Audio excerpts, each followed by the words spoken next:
Seorang pria di kota Palembang menjadi viral di jagat maya karena batal menikah. Mirisnya, pernikahannya tersebut batal hanya karena uang Rp700.000.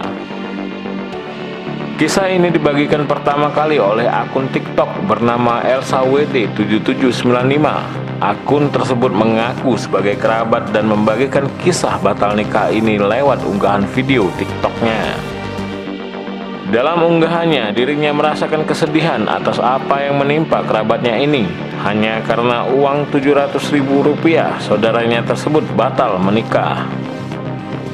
Padahal sebelumnya, uang puluhan juta rupiah sebagai mahar sudah ditunaikan pihak mempelai pria.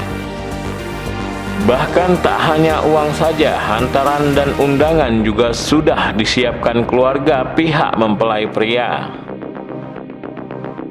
Akun @ElsaWD7795 ini menambahkan, peristiwa yang menimpa kerabatnya ini harus viral.